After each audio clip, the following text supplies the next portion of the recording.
Okay, y'all. So we're gonna go testimony by testimony. So this segment is King's testimony, which is the business partner that he worked at the mechanic shop with him. We just went over Shannon's testimony, which is the aunt, the baby mama. King is reliable too. King needs to be held responsible also, because for one, King trying to play this part as if, oh, he just said it was his niece and yada, yada, yada, yada, yada.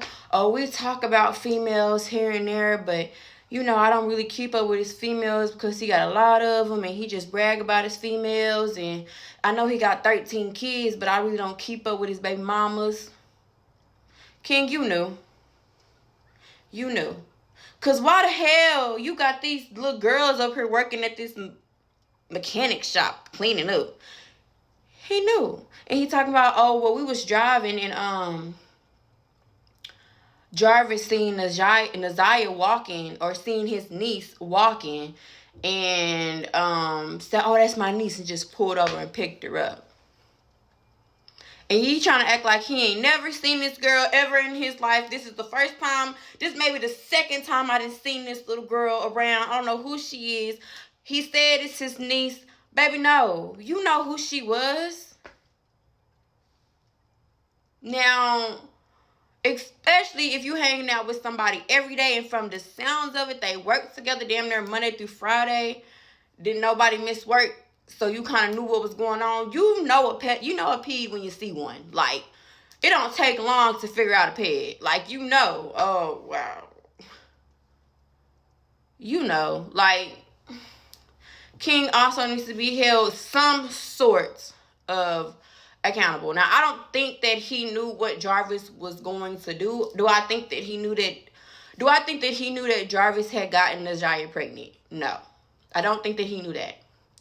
I don't think that he knew how intense the relationship was between them. But I definitely think he knew he had a thing for little girls. Like, I'm not even around Jarvis. I don't know this man. I ain't never met this man from Adam, from Eve, and Steve from Craig. But just looking at him, the way that the females come up there and brag, like, you got these little girls working at this shop. Talking about, oh, my daughter and my niece. And then, you know, when you with P's, when you with some Peds, they try to see if it's other Peds in the room. So they say little shit like, she kind of cute, ain't she? I could just, you know, like, oh, that's my niece. Okay, your niece. And he trying to play like I had nothing to do with nothing. I don't know nothing. All I know is I was working on a Jag. My baby mama's mama called me and told me her car was messing up. She got it towed to the shop. We fixed on it. I told her that I didn't want her to get it towed back to her house. So me and Jarvis would bring it driving all the way back to her, which was 40 minutes away. And this little girl hopped in the truck with y'all. You don't know who she is. Come on now, Cordell. That's his name. Come on, Cordell White. Cordell Wright. You about to piss me off because I feel like that you know more too. Now, for the men, like, that's why I said the men that was around that witnessed it, they should all be held responsible too. Y'all all failed her. Y'all knew that he had a thing for little girls. Y'all been knew that.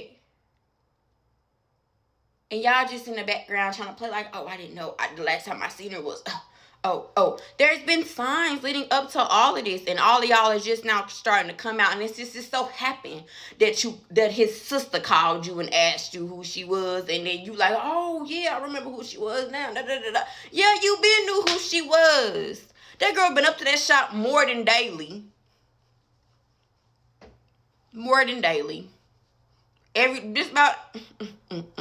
And probably coming back to the after school program, that girl probably dropped her from the after school program, but since Jarvis was coming up there picking her up and bringing her to that shop to help clean up, and Jarvis was the one that was bringing her home, and that grandma was like, why Jarvis bring you home? The grandma got me messed all the way up, but that's how I feel about King. King knew too. Cordell knew too what was going on. He knew that thing. He knew that Jarvis had a thing for little girls. He been knew that. And his baby mama need to check him on that shit too. Don't try to play just also innocent because you knew. You had some part to play. You may not have touched her, but you knew more than what you're saying. And then, from the testimony that he gave, it's definitely given that they've been knowing each other for some years. They ain't just been 2-3 months co-workers, baby. They done moved from shop to shop together and opened up the shop together. Like, you know who you're working with. This ain't this little girl first time being at this shop by herself. And that's one thing that the state had asked him. They said, was that the only time that you've seen her up there by herself? He said, yeah. Other than that, I see her with his daughter. You're lying, Cordell. This little girl be up there damn near every day when she was supposed to be in that after school program. She either at that after school program and drivers done pulled up, or she missed that after school program and she went up to that shop to see Jarvis, and Jarvis was dropping her off. It's one of them. My brain. I just feel like that it's way more than what he was saying. That's just how I feel about that testimony. Now we're going to jump into Jarvis' sister's testimony. Her testimony was sincere. She was crying. Baby, you can see the hurt in her eyes. She couldn't even look at her brother. Like, we're going to jump into her testimony next. But that business partner, King Cordell Wright, he needs to be held some sort of responsible. I feel like too. That's just my opinion. But I'm not a lawyer, so I don't know.